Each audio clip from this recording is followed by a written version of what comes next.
I'm Cash and Hale. At my grandmother's will reading, my father stole $35 billion, then broke my jaw in front of the entire family and called me a bastard as they laughed. He didn't just cut me out of the will, and he threw a one-way ticket at my feet. I should have burned it, but I didn't. Because when I landed in Rome, a man in black waited with my name and 6 words that made my blood freeze. What kind of truth was buried so deep? My family tried to erase me to protect it. I still remember the heavy air when I stepped into my grandmother Eleanor Hale's mansion in Newport that evening. The house sat on the cliffs like a ship built of old money. Every window lit, every curtain drawn just enough to keep the ocean breeze out. I had been here dozens of times as a boy, but tonight it felt different. Colder, like I'd walked into a courtroom instead of a family gathering. The carpets muted every footstep, and the portraits on the walls watched me with eyes that never forgot. My uncles stood in a cluster near the fireplace, glasses of bourbon in their hands. My father's voice carried across the room, low and commanding, as if he already owned it all. I walked past a server holding a silver tray. He hesitated, glanced at his list, and then asked for my name. Even though he'd known me since I was 12, my name wasn't on the guest list. I had to spell it out, Cassian Hale, like a stranger showing ID. The man's cheeks colored, but he still said, "You're not listed, sir." For a second, I considered walking out. Instead, I forced a smile and stepped around him, my palms damp. The others were already seated in the long dining hall where the will would be read. I caught my reflection in the tall windows. Navy suit, straight posture, but my eyes gave me away. I was bracing for a blow. The lawyer, a thin man with wire-rimmed glasses, began reading Eleanor's will. His voice was slow and deliberate, as though every word had been weighed in gold. The room held its breath. My father sat at the head of the table, his second wife next to him, my half-siblings on either side. They all looked like a painting of privilege. I sat 2 chairs down from the end, the spot usually reserved for guests. When the lawyer announced that Victor Hale, my father, would inherit the entire $35 billion fortune directly, the air shifted. No trusts, no allocations, no mention of me. The whispers started at once. My half-brother smirked into his glass. My father leaned back, pleased. I told myself I wouldn't be surprised. For years, I'd been the afterthought, the quiet one who did the errands, kept the books, made sure the vineyard's shipments arrived on time, but nothing, not even a line in the will. It felt like someone had reached into my chest and pulled out the last shred of belonging. I cleared my throat, steady but tight. "Excuse me." My father pushed his chair back and stood.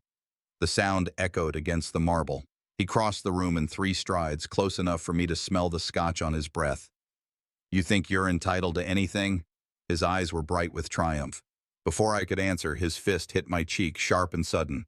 The crack rang louder than the lawyer's voice. "You're just a bastard. Get out!" The words landed harder than the punch. Around us, chairs shifted. Someone laughed. My stepmother, high and thin. Another cousin snorted. The lawyer stared at the floor. No one moved to stop him. My face burned, but I stayed upright. The humiliation was public now, not just whispered behind doors. A crumpled envelope slid across the polished table and fell to the floor at my feet. My father didn't even look at me as he dropped it. "That's your ticket out," he said. My half-sister giggled. I bent down slowly, my hands trembling, not from fear, but from something colder. Inside the envelope lay a single sheet of paper, a one-way plane ticket. No destination printed on the outside, just my name spelled wrong, Cassius Hale. The symbolism was clear. They weren't just cutting me off, they were shipping me out like unwanted freight. I straightened, the envelope still in my hand. The room blurred at the edges. I could hear the ocean outside, the tick of the grandfather clock, the faint click of someone's phone camera. I wanted to shout, to throw the ticket back at them, but instead I pressed my jaw shut. I would not give them a show. Inside my head, though, the questions clawed at me. Was I ever really a son, or just a stain they tolerated until tonight? I looked at my father, at the faces turned toward me, at the gold-framed portrait of Eleanor on the wall. She had always told me, silence can be a weapon. My cheek throbbed where he'd struck me. I held on to that silence like a blade. As I pivoted toward the double doors, ready to escape the echo of laughter, a flicker of blue light caught my eye. Celine, my half-sister, was standing near the mantel, her phone raised high. At first, I thought she was just taking pictures.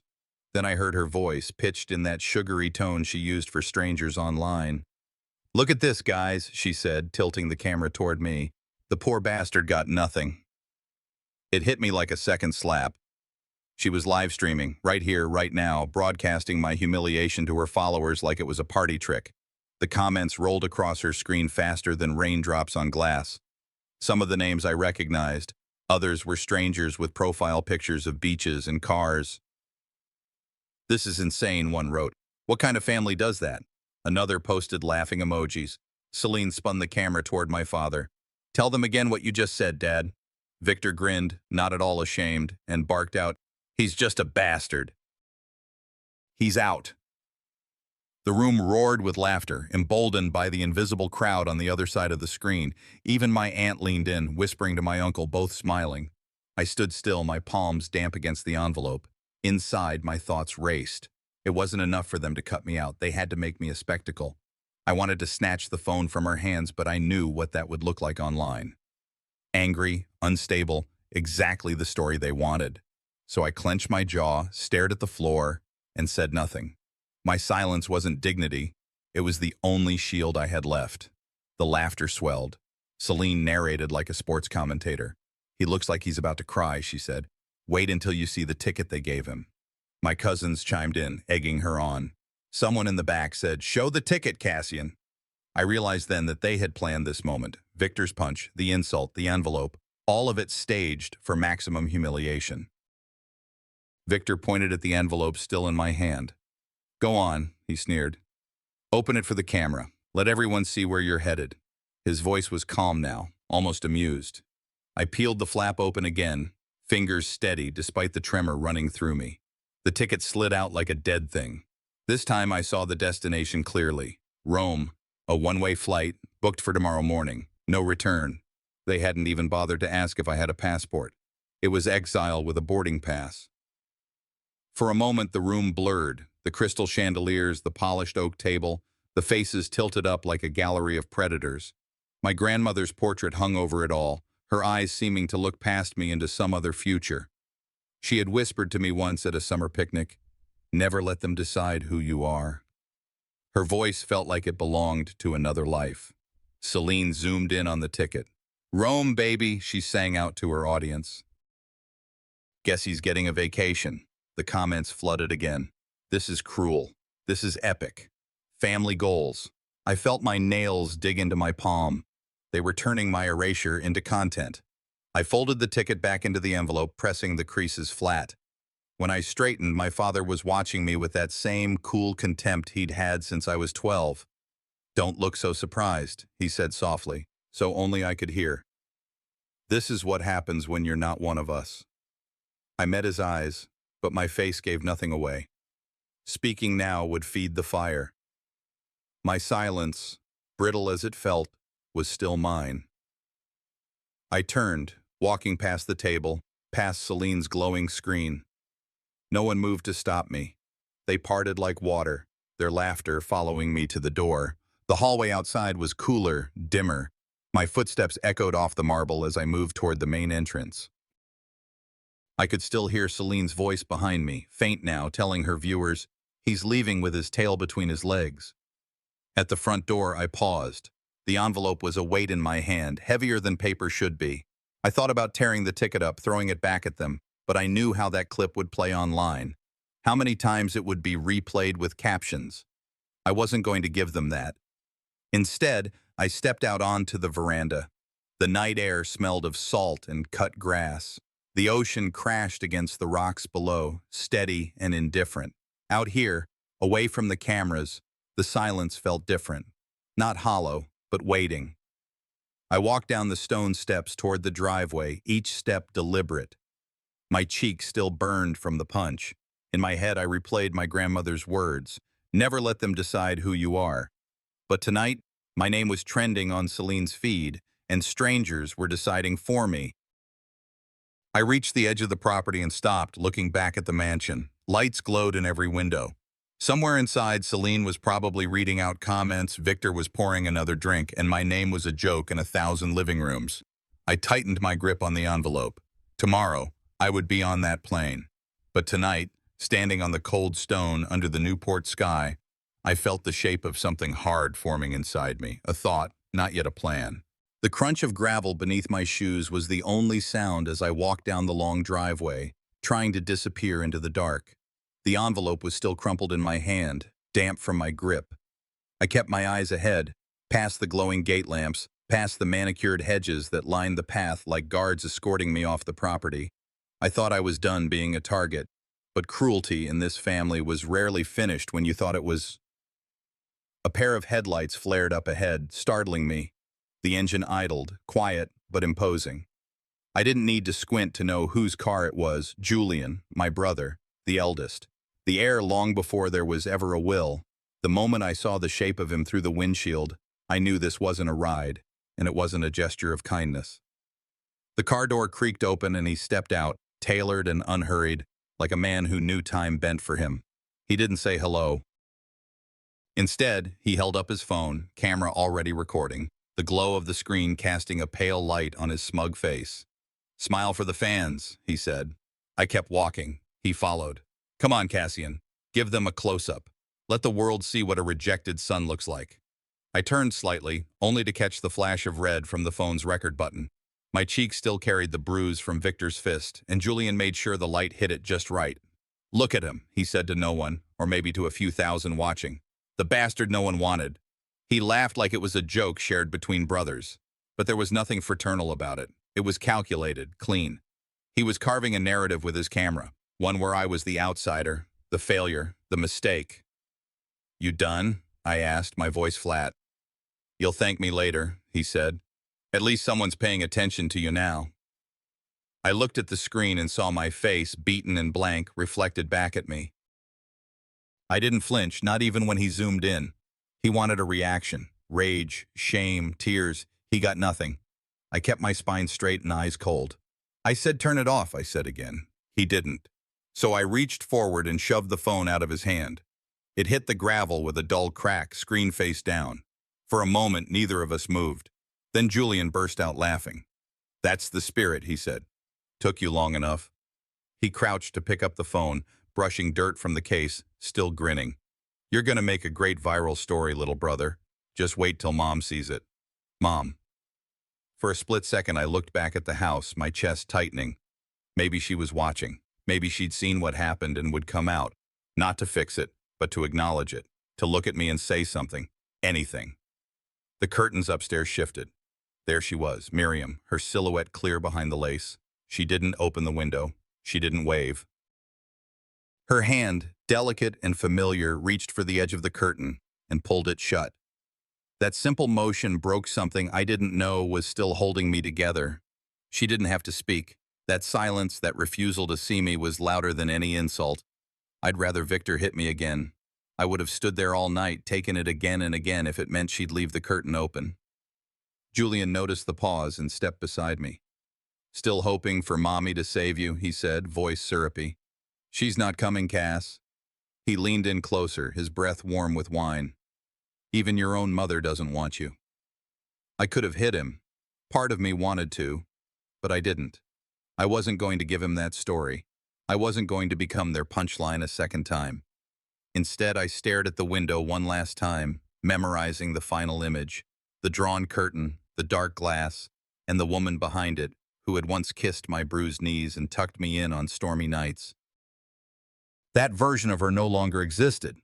I turned and walked the rest of the way down the drive. No car followed, no footsteps chased me, just the sound of the ocean again, patient and detached. At the gates, I pulled out my phone and ordered a taxi. I didn't care where it picked me up, as long as it wasn't here. While I waited, I sat on a cold stone bench just outside the gate and finally opened the envelope again. The ticket to Rome stared back at me, still creased, still real. One seat, no return, just my name, printed without care. I thought of Eleanor again, how she used to read me poetry, teach me Latin phrases, whisper things to me no one else heard. She used to tell me I had a fire in me, but tonight, all I felt was ash. The taxi arrived. I climbed in without a word. As the estate disappeared behind the curve of the road, I leaned my head against the glass. For the first time in my life, I wasn't thinking about what I could fix. I wasn't even thinking about revenge. I was thinking about how silence could be armor and a blade. This wasn't the end. Not yet. The plane hadn't even lifted off yet, and already my chest was tightening with the kind of weight that didn't come from altitude. I sat stiff in the back of the taxi, watching the black trees whip past through the window. My reflection stared back, swollen cheek, eyes still holding too many words I hadn't said. The crumpled envelope lay on my lap, like a final verdict. I hadn't opened it again. I didn't need to. When we pulled up to the entrance of Providence Airport, the terminal was nearly deserted. A few sleepy travelers wheeled luggage toward automatic doors that hissed open with a sigh. It was just past midnight, and the fluorescent lights above buzzed like an old insect trap. I stepped out, paid the driver, and moved toward the building, keeping my eyes down the way a man does when he's been stripped of everything but shame. Inside it was cold, too cold for summer. That kind of institutional chill that never really warms, no matter what season it is. I tightened my grip on the envelope, ignoring the ache in my hand from how long I'd been clutching it. I just needed to check in, get past security, sit at the gate and vanish. But I wasn't even through the second sliding door before a voice cut through the stillness. Well, well, look what the Hale family dragged out. I turned, already knowing. Raymond. My uncle leaned against one of those dull metal support beams like he'd been waiting all night. No suitcase, no jacket, just a loosely buttoned linen shirt and those shoes he always wore like he was strolling barefoot through money. Running away, Cassian? He asked with that crooked smile. Just like your father did when things got inconvenient. The words hit like a slap, but not because they were loud, because they were surgical. I didn't respond. Not at first, I just looked at him. Really looked. The man had always existed on the edge of things. Not the centerpiece like Victor, not the ice queen like Julian, not even the mocking laughter like Celine. No, Raymond was the shadow. The smile behind the door that never opened all the way. The kind of man who knew too much and said too little, unless he wanted to hurt you. You came all the way to the airport just to gloat? I asked, keeping my voice even. He chuckled, pushing off the beam. No, gloating's Julian's sport. I came to deliver something else. Call it insight. He stepped in closer, not close enough to threaten, but just inside the boundary that says I know you won't run. You think that ticket means anything? He said quietly. You think flying to Rome will save you? I stared at him, not answering. He leaned in further, lowering his voice. They'll drag you back, he whispered. They always do, unless you disappear on your own terms. There was a weight to the way he said it, like it wasn't advice, like it was prophecy, or worse, permission. What do you mean? I asked, unsure why I was giving him the benefit of a response. He glanced over his shoulder, then back at me. Just a word of warning. Those people in there, they don't lose. And if they think you're a loose thread, they'll snip it. You're saying they'll come after me? He smiled. I'm saying they already have. I felt my stomach drop, but I didn't move. Not yet. Then Raymond took a step back, as if done, as if he'd already handed over the poison and was just waiting for me to drink it. But then, almost like a joke, almost like a confession, he tossed out one more thing. You know, your grandmother's original will, it wasn't supposed to look like that. I blinked. What? Oh yeah, he said casually. Victor wasn't supposed to inherit the whole thing. That was never the plan. I took a step forward. What are you talking about? He tilted his head. Signatures can be forged. Documents can vanish in a little fire. I mean, who's gonna ask? Eleanor's dead. Victor's got the lawyers in his pocket. And you, he tapped the envelope I still held, you got a consolation prize. A nice little exile. I froze. My fingers tightened around the paper until it crinkled. You're lying, I said, but my voice was weak, because I knew. I'd seen the signs. I'd just never thought it was orchestrated. I thought it was cruelty.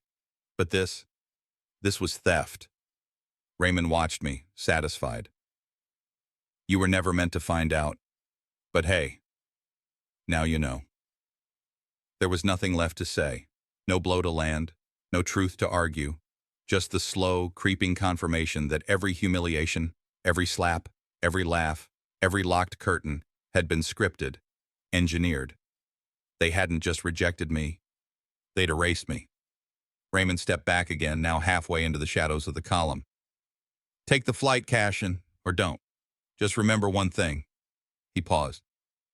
If you ever come back, boy, he didn't say my name.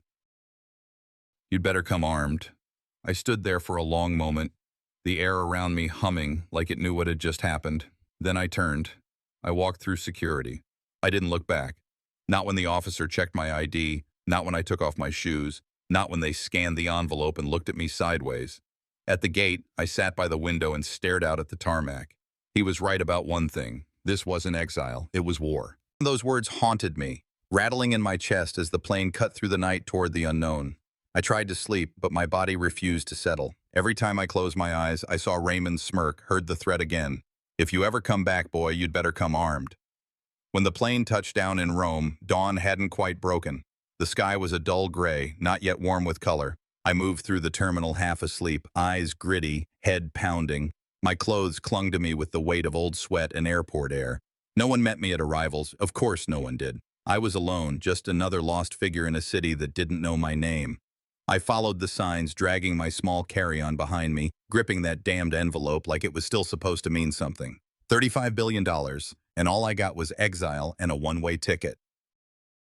I stepped out into the cool Roman morning, hailed a cab in broken Italian, and handed the driver the address of a pensione I'd found online during my layover. The streets of Rome blurred past the window. Ancient buildings, narrow alleys, a few early risers, opening cafes or walking dogs. I didn't register much.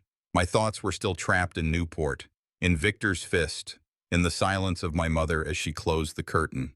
The pensione was modest, a cramped room near Termini Station, a place built for people passing through, not for anyone trying to heal. I dropped my bag on the bed, stared at the peeling wallpaper, then sat down hard, the mattress groaning beneath me. For a long while I did nothing. No TV, no music. Just me, that envelope, and the sound of trains humming in the distance.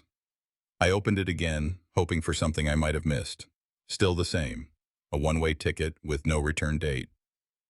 Rome. No instructions. No hint of why this city or what was expected of me. I leaned against the wall and slid down to the floor, knees pulled up to my chest. My fingers rubbed the edges of the paper until it curled. Part of me started to believe the ticket was just another cruelty. One last joke from Eleanor.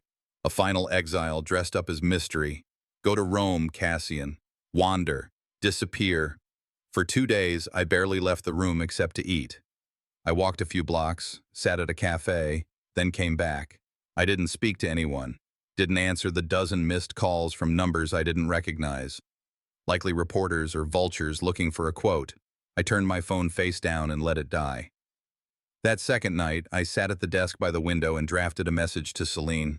Not to argue, just to ask if it always had to be this way. I thought about sending it, even hovered my thumb over the screen.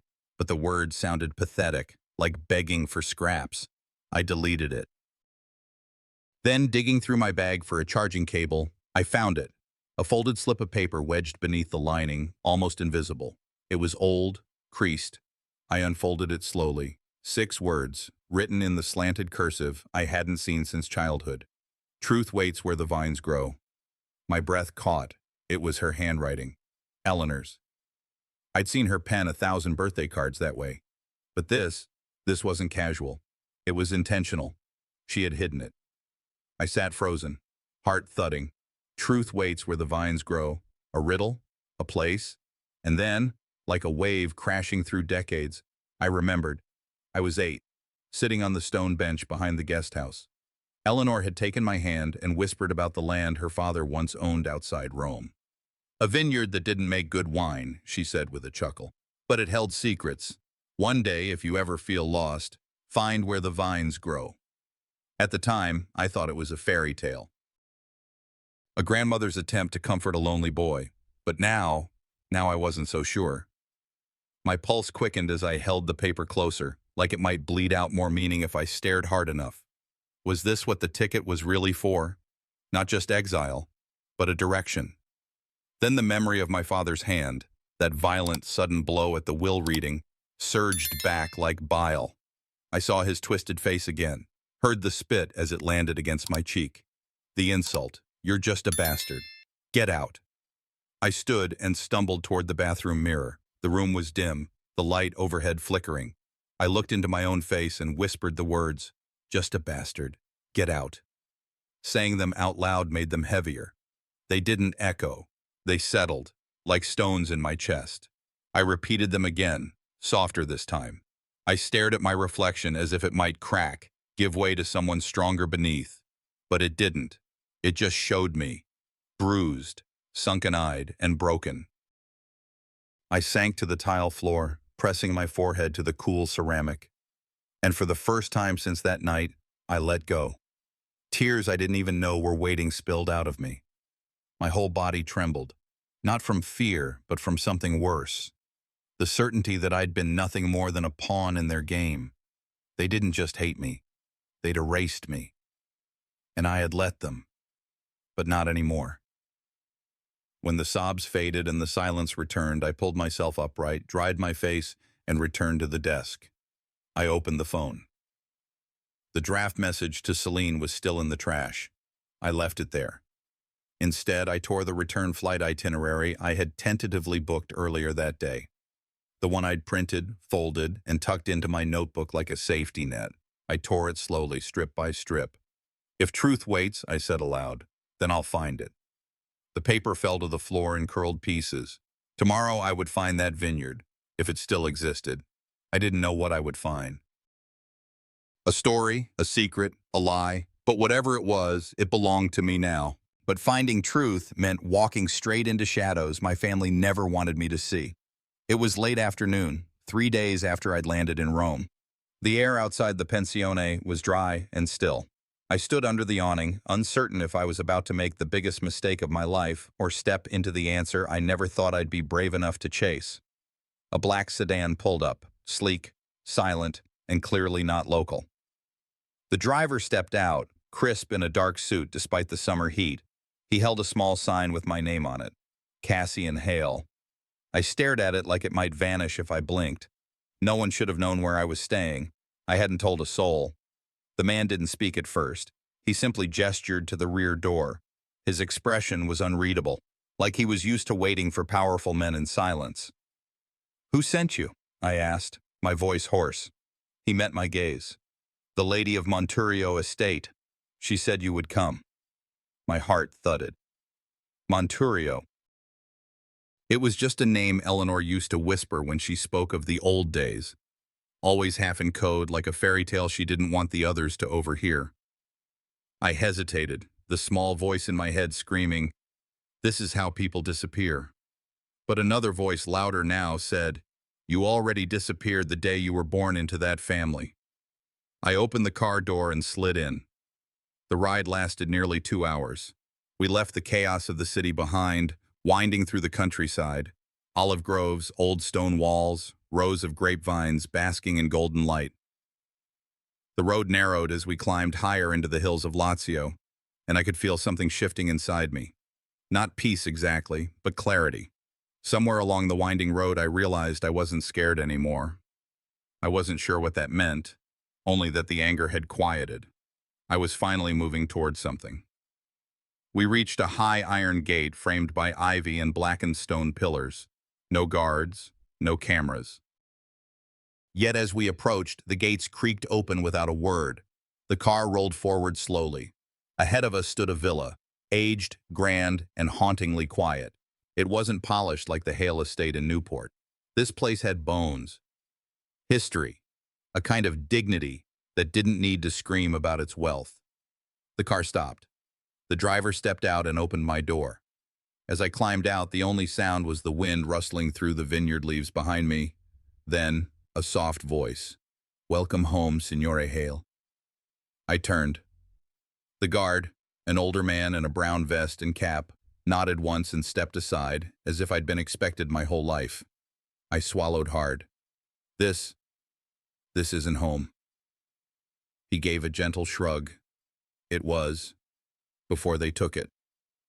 I didn't understand what he meant. Not yet. Inside, the air was cooler, stone floors, high ceilings, worn paintings, and the faint scent of lavender and old books. At the far end of the corridor, a woman waited. She was small, with sharp eyes and silver hair swept neatly back. She held a cane in one hand and the other rested lightly on the back of a high-backed chair. There was grace in the way she stood, and something else beneath it, something steel. "Cassian," she said, her accent old-world Italian, elegant but familiar. "I knew you'd come." I froze. "Do I know you?" She smiled, and it was soft, sad even. "My name is Sophia Monturio. I was your grandfather Roland's first wife." The breath left my lungs. "No, that's not possible. My grandfather. He was married to Eleanor." Her expression didn't change. "After me, after they buried this land, and me." I staggered back a step, the world tilting. She gestured toward a seat. "Sit. You must be tired. There is much to explain." And somehow I did. She handed me a leather folder, thick, worn at the edges. Inside were deeds, bank documents, company papers bearing Roland Hale's signature alongside hers. My name appeared on some, not Victor's, not Celine's, mine. I looked up stunned. Why? Because he wanted a legacy untouched by greed. He entrusted it to Eleanor to pass down when the time was right. She delayed too long, and then Victor took everything else. But this, she gestured around us, this he could never find. I was shaking. This estate, the vineyards, the accounts, they are yours now, legally and quietly. I laughed, bitter and raw. So I went from the family disgrace to, what? A secret heir? You were never a disgrace, she said firmly. You were the only one he ever trusted not to become like them. I stared down at the papers again. My hands trembled. You want me to run this? I asked, voice barely above a whisper. I want you to decide, she said, leaning closer. You can walk away. No one will stop you. But if you stay, you will rebuild this not as a Hale, but as someone better. I didn't know what to say. I wanted to believe her. I wanted to believe any of this was real, but part of me still heard my father's voice. Still saw Celine's phone raised, still felt the sting of my mother turning away, and now this woman, this ghost from the family's past, was handing me something untouched, unpoisoned. Why me? I asked again. Her eyes met mine, unwavering. Because you're the only one who knows what it feels like to lose everything and still choose not to become cruel. The silence hung thick between us. I looked around the old room, at the faded curtains, the cracked tiles, at a life buried under generations of deceit. And in that moment, I didn't know if I was being saved or recruited into something far more dangerous. Sophia placed a hand gently on mine. You were always meant to finish what he started. But destiny is never given freely. It must be defended. I woke to the sound of fists pounding on the front door. Still half lost in sleep, I pulled on yesterday's shirt and made my way down the stone steps of the villa. Morning light spilled through the shutters, too clean and soft for the kind of trouble that stood waiting outside. A courier, lean, stern, efficient, stood under the archway holding a thick envelope sealed with red wax and a band of stamped ribbon. Not Italian government, American legal firm. For Signore Cassian Hale, he said flatly, and without another word, turned and disappeared down the gravel path. I stared at the envelope in my hands, heart drumming low and slow like it always did when something from home, that home, slithered its way back into my life. Back upstairs, I dropped the envelope on the desk beside the window. I didn't want to open it. I already knew. Instinctively, I felt the rot inside. Still, I broke the seal. Page after page of legalese translated into both English and Italian. A petition had been filed, formally contesting my right to any property or inheritance associated with the Monturio estate. The names at the top were no surprise. Victor Hale, Raymond Hale. It wasn't enough they threw me out. Now they wanted to erase the one part of my lineage that hadn't been poisoned by their lies. The accusations were vicious. Forgery, manipulation, fraud, false impersonation of heirship, and most galling of all, coercion of an elderly woman with diminished capacity. They were accusing me of using Sophia, of tricking her into signing over the estate. Every insult I'd ever heard at a family table was now weaponized, sealed in legal print, and mailed across the ocean with the weight of two powerful men behind it. I heard Sophia's cane before I saw her. She entered slowly, wrapped in her shawl, her eyes alert despite the early hour. "They move faster than I expected," she said, voice steady. I nodded without speaking. She looked at the envelope, then at me. "This is how they fight. Not with fists, with paper, with laws written for the powerful, by the powerful." I sat down heavily on the edge of the desk. "They're saying I forged your involvement, that I pressured you." Her eyes glinted. "Then let them come say it to my face." Sophia stepped closer, resting her hand on mine. It was the first time I noticed how thin her fingers had become, the veins like branches. "Your grandfather," she said, "thought he could beat them with honor alone. He was wrong. They buried him in silence, not because he failed, but because he refused to stoop to their level." A lump rose in my throat. "And you think I can do better?" "I think," she said, "you know them better than he did. You survived them." Later that day, things escalated. One of the estate staff, Marco, burst in holding a tablet. "Signor Hale," he said flustered, "you'll want to see this." On screen, a headline from a major Italian outlet. "American heir accused of inheritance fraud. Hale Empire scandal deepens." My face, a grainy photo from my arrival in Rome, and attached to the article, a letter. Falsified. A scanned note, supposedly signed by Roland Hale himself, stating that I was to be explicitly excluded from all estates, foreign and domestic, citing ongoing concerns over character, conduct, and illegitimacy. Illegitimacy. There it was again. Sophia stared at the screen in silence for a long time.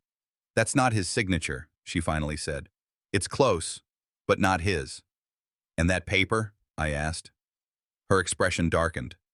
"The wording, it's not him, but the intent, that's Raymond. Cold, calculated, designed to turn sympathy into suspicion." I leaned back against the chair, rubbing my eyes. "So they're not just coming for the estate, they're coming for the story." She nodded. "If the world believes you're a fraud, the truth won't matter." I left the room before I did something I'd regret. Out into the vineyard, row after row of vines stretching across the hills. The air smelled of earth and crushed leaves. And somewhere in the back of my mind, the phrase came back like a whisper. "Truth waits where the vines grow." I went straight to the archive room in the East Wing. It hadn't been used in years. Dust clung to the shelves, and most of the boxes were labeled in handwritten Italian. I spent hours combing through ledgers, letters, invoices. Nothing. Until, behind an old crate of wine labels from the 1980s, I found a leather-bound journal, its pages delicate, the spine cracked with age. Inside, Roland's handwriting. No mistaking it. His voice was in every line, gritty, blunt, and tired. But there, real. One entry stood out. "Sophia believes the boy is stronger than he knows. I see it now too. He doesn't chase power. He endures it." That's the difference. The rest want to rule something. Cassian wants to survive it, which is why I trust him.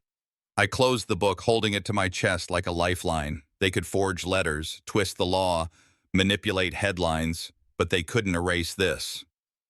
That night, as the estate lights flickered on across the hillside and the staff settled into their evening routines, I sat alone in my grandfather's old study. The room smelled of leather and dust, and for the first time in days, I let myself exhale. The journal lay open in front of me beside a folder I was building, copies of everything that mattered. Truth assembled not for revenge, but survival. My phone buzzed on the desk. A single text. From him. "Victor Hale. This ends with you ruined." I stared at the screen for a long moment, then looked back at the journal. Not this time. But sometimes ruin is only the disguise of rebirth. I stood at the courthouse steps longer than I should have, just staring. The marble facade loomed ahead, white and sharp against the hazy Roman morning, like a tombstone to something I hadn't buried yet. The press was already there, clutching cameras, barking questions in 2 languages. My name was being chewed up in headlines, printed in ink that would outlast whatever I had left to say. I exhaled, checked the weight of Roland's journal tucked beneath my coat, and stepped inside. The interior was colder than expected, more silent than sacred.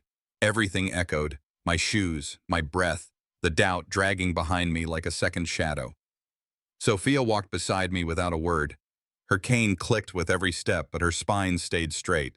She looked like she belonged in places like this: courtrooms, battlegrounds, anywhere dignity had to stare down power. Across the aisle, I saw him, Victor Hale, my father. He was sitting like he already owned the ruling, legs crossed, hands folded in his lap like a man waiting for lunch, not war. Raymond leaned toward him, muttered something that made Victor smile. I hadn't seen that smile since the day he knocked me across the jaw after grandfather's will was read. It still fit him, crooked, smug, rotten at the edges. The judge entered. Proceedings began. It didn't take long for the trap to spring. Victor's lawyers stood, pinched and polished, and played their ace right out of the gate. He held up a tablet. We submit into evidence a video recently obtained, allegedly recorded by the respondent himself. I blinked. Video? The screen lit up on the courtroom wall. There I was, blurry but recognizable, slumped on a bench at the train station, muttering to myself. The audio crackled, but one line came through clear. Forged it. Only way they'd listen.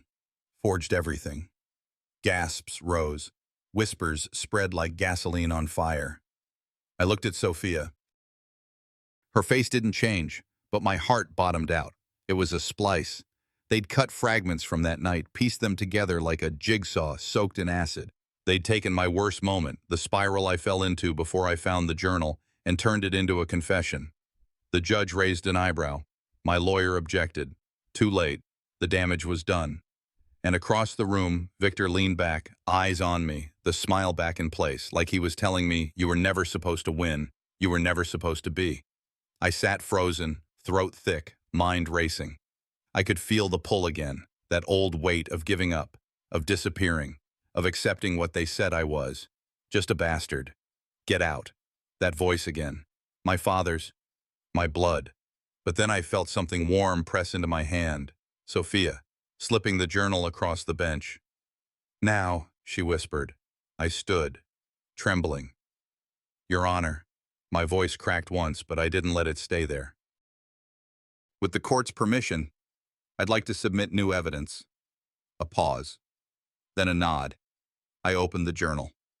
Not just any page, the one where Roland Hale, patriarch, war veteran, kingmaker, wrote in his own hand, Sophia was my first and only true wife. The vineyard, Monturio, will go to Cassian, not out of obligation, but because he sees it for what it is, not legacy, but labor, not empire, but escape. A hush fell. The judge leaned forward. Can the handwriting be verified? Sophia nodded. Your Honor, I have letters from the same period. I am prepared to have them examined. An hour later, 2 experts confirmed it. The journal was authentic. The court turned. Suddenly, I wasn't the fraud. Victor was. The judge raised a hand. The prior video evidence is hereby dismissed on grounds of tampering and lack of verification. Furthermore, I am moving to review the petition for inheritance fraud filed by Mr. Victor Hale and Mr. Raymond Hale. Victor's face paled. For the first time since I was a boy, I saw something I'd never seen in him. Fear. Real, human, shuddering fear. And it didn't come from me yelling. It didn't come from fists or fury. It came from something he couldn't control. Truth. The same truth he tried to drown in papers and poison. I stared at him, steady, walked across the room close enough that my voice wouldn't carry beyond him, and said, checkmate. He didn't answer. He just looked away. I turned, tucked the journal back into my coat, and followed Sophia down the marble steps. But even victory carries a cost, and the cost was waiting for me outside those courthouse doors. But even victory carries a cost, and the cost was waiting for me outside those courthouse doors. The moment I stepped outside, the flashbulbs hit like a second verdict. They didn't let me breathe. The marble steps of the Roman courthouse became a stage I never auditioned for. Reporters lunged, microphones outstretched, shouting over one another. Cassian, will you be pressing charges against your father?